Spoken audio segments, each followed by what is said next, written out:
Karnaphuli mega convention হলে দ্বিতীয় ধাপে সম্পন্ন হল বেগম রোকেয়া সাখাওয়াত স্বর্ণপদক বৃত্তি 2024। আমানত করিমের প্রতিবেদনে বিস্তারিত। আল আমিন সংঘের ব্যবস্থাপনায় ও মজুমদার ফাউন্ডেশনের উদ্যোগে দক্ষিণ চট্টগ্রামের জনপ্রিয় বেসরকারি বৃত্তি বেগম রোকেয়া সাখাওয়াত স্বর্ণপদক বৃত্তি রোকেয়া পদক প্রাপ্ত সাংবাদিক শিক্ষক সম্মাননা ও পুরস্কার বিতরণী অনুষ্ঠান 2024 সুন্দর ও সফলভাবে সম্পন্ন হয়েছে।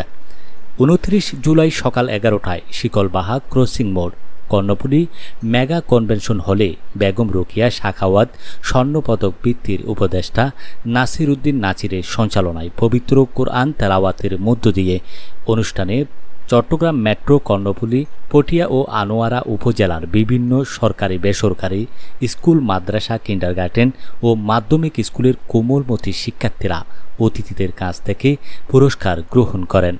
এ সময় প্রত্যেক শিক্ষার্থীদের অভিভাবক ও স্বজনরা উপস্থিত ছিলেন। অভিভাবকরা বলেন, শিশুদের মেধা বিকাশের জন্য বৃত্তি পরীক্ষায় অংশগ্রহণ করা অত্যন্ত জরুরি। অভিভাবকরা আয়োজক কমিটিকে আন্তরিক ধন্যবাদ ও কৃতজ্ঞতা জানান।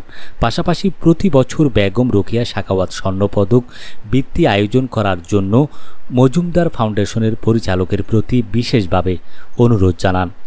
শিক্ষার্থীদের মধ্য থেকে বক্তব্য, হামদ, নাত, গান ও কবিতা আবৃত্তি করেন শিক্ষার্থীরা। চট্টগ্রাম সরকারি টিচার্স ট্রেনিং কলেজের শিক্ষক প্রশিক্ষক ও বেগম রোকেয়া সাখাওয়াত স্বর্ণপদক বৃত্তির উপদেষ্টা ডক্টর শামসুদ্দিন শিশিরের সভাপতিত্বে প্রধান অতিথি হিসেবে উপস্থিত ছিলেন ওমরগনি MES কলেজের অধ্যক্ষ আনম সরওয়ার আলম। প্রধান আলোচক হিসেবে উপস্থিত ছিলেন চট্টগ্রাম শিক্ষক সংবর্ধিত হিসেবে উপস্থিত ছিলেন বাকুলিয়া সরকারি কলেজের সহকারী অধ্যাপক এমরানুল ইসলাম, আব্দুর রহমান সরকারি বালিকা উচ্চ বিদ্যালয়ের প্রধান শিক্ষক মোহাম্মদ আব্দুল আজিজ, দৌলতপুর বহুমুখী উচ্চ বিদ্যালয়ের প্রধান শিক্ষক নাসির আহমেদ। সাংবাদিক সম্বর্ধিত হিসেবে উপস্থিত ছিলেন AKM জহিরুল ইসলাম, সম্পাদক, চাটগাঁ চোক, চট্টগ্রাম। দৈনিক দেশের কণ্ঠ কর্ণফুলী উপজেলা প্রতিনিধি মোহাম্মদ মনসুর আলম মুরাদ ও C+TV পটিয়া উপজেলা প্রতিনিধি ওবায়দুল হক পিবলো। অনুষ্ঠানে সার্বিক পরিচালনা করেন বেগম রোকেয়া বৃত্তি আল আমিন সংঘ ও মজুমদার ফাউন্ডেশনের সম্মানিত চেয়ারম্যান জহিরুদ্দিন মজুমদার।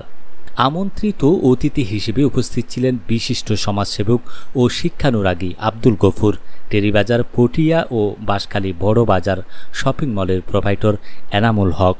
অনুষ্ঠানে 223 জন শিক্ষার্থীর হাতে পুরস্কার তুলে দেয়া হয়। এ সময় আরও উপস্থিত ছিলেন বেগম রোকেয়া সাখাওয়াত বৃত্তির উপদেষ্টা সদস্যবৃন্দ সহ প্রমুখ।